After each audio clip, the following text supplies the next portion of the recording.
Continuing in Allama Iqbal's reconstruction of religious thought in Islam, and still in Chapter 2, we read this. The main purpose of the Quran is to awaken in man the higher consciousness of his manifold relations with God and the universe. To awaken in human beings a higher consciousness of our manifold relations with God and with the universe, and these are not to be separated. Knowledge of God, knowledge of the universe are not to be separated. Etc., etc. The great point in Christianity is the search for an independent content for spiritual life, which, according to the insight of its founder, could be elevated not by the forces of a world external to the soul of man, but by the revelation of a new world within his soul. Okay, so Christianity is supposed to help us achieve a better spiritual understanding within the soul, not influenced by the physical world. Islam fully agrees with this insight and supplements it by the further insight that the illumination of the new world thus revealed is not something foreign to the world of matter, but permeates it through and through. Christianity seeks a higher spiritual reality. Islam agrees, but recognizes that spiritual reality permeates matter. You don't reject matter to get to God. God is found in the world God created. You may not have a mind, you definitely don't have a mind, that can contain an infinite God, but the infinite God is found in what is finite, because God works there too. You can access an infinite God. Your mind can access an infinite God, even though your mind cannot contain an infinite God. The transcendent is more than the immanent, I-M-M-A-N-E-N-T. The transcendent is more than the immanent can contain, but the transcendent is also there in the immanent. This spiritual reality permeates the world of matter. Thus, the affirmation of spirit sought by Christianity would come not by the renunciation of external forces, i.e. Things outside the soul, i.e. the physical world, which are already permeated by the illumination of spirit. Spirit is already there in the physical world, but by a proper adjustment of man's relation to these forces in view of the light received from the world within. So you're not supposed to turn away from matter, turn inward to the soul, upward to God, and escape from the corrupting influences of matter. No, you're supposed to get some new spiritual insight within the soul, and then adjust yourself in relation to the world in view of the light received from the world within. You may get some spiritual insight from the soul, independent of matter. And you're not supposed to then abandon matter. No, you're supposed to stay in the world God put you in. Stay in the physical world and understand it in light of that spiritual insight. It is the mysterious touch of the ideal that animates and sustains the real. And through it alone we can discover and affirm the ideal. It is the mysterious touch of the ideal that animates and sustains the real, and through it alone we can discover and affirm the ideal.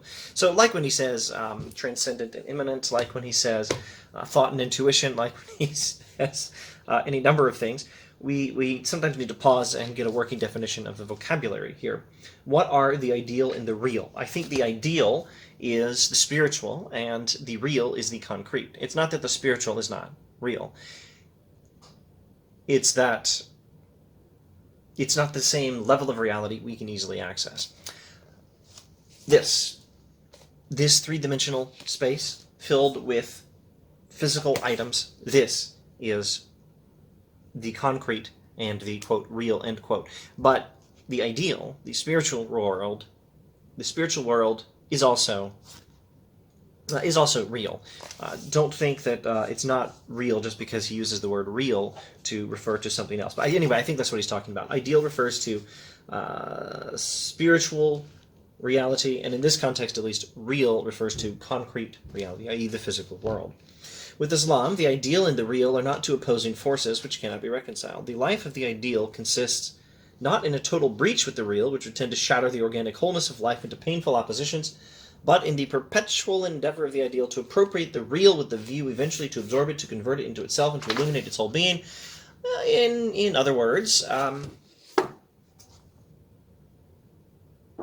spiritual reality is not an alternative to physical reality, and you're not supposed to flee from physical reality into spiritual reality. No, spiritual reality contains the physical. At least that's where we're going. That's what we're ultimately aiming for. The spiritual reality is supposed to inform our approach to physical reality. That's a better spiritualism than fleeing matter into spirit. And matter is supposed to, rather spirit is something we're supposed to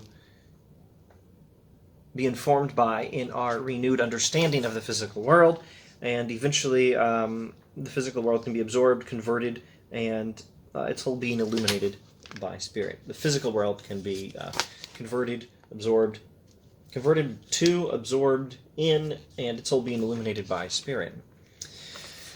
Okay, it is the sharp opposition between the subject and the object, the mathematical object without and the biological within, that impressed Christianity. Islam, however, faces the opposition with a view to overcome it, etc., etc. Both demand the affirmation of the spiritual self in man. Both Christianity and Islam demand the affirmation of the spiritual self in man, with this difference only that Islam, recognizing the contact of the ideal with the real, says yes to the world of matter and points the way to master it with a view to discover a basis for a realistic regulation of life. Now let's just pause there and maybe continue with the next video. I do want to clarify one thing. I think he's getting Christianity almost entirely wrong. God created the world good. That's very much a Christian teaching.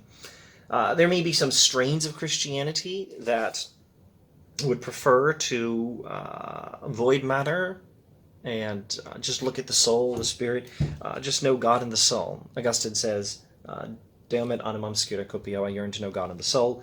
And if the best way to do that was to just abandon all physicality, Augustine would be okay with that. There is such a thing as a strain of Christianity that does that, but one, I don't see a hint of it anywhere in the Bible. And two, it's not even really what Augustine's going for. Augustine wants us to recognize that all reality, as such, whatever is to the extent that it is good, because God only creates what's good. Reality has goodness built into its very structure.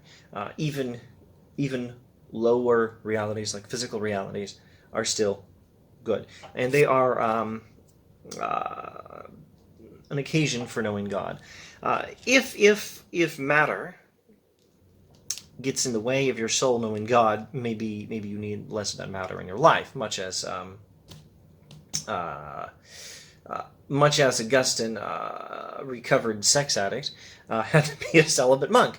But at the same time, there is such a thing in Augustine, even in Augustine, there is such a thing as affirming the physical world in light of what we know about God. So I don't even think that's Augustine. Properly speaking, the idea that we reject matter in an effort to get to God, that's more like the heresy we call Gnosticism than it's like actual Christianity. But even if it does turn up in Augustine, though I'm skeptical of the idea that it unambiguously does, even if that is an Augustine thing, I don't see any of it in the Bible. I don't think Iqbal's quite fair to Christianity, or properly informed of Christianity. Anyway,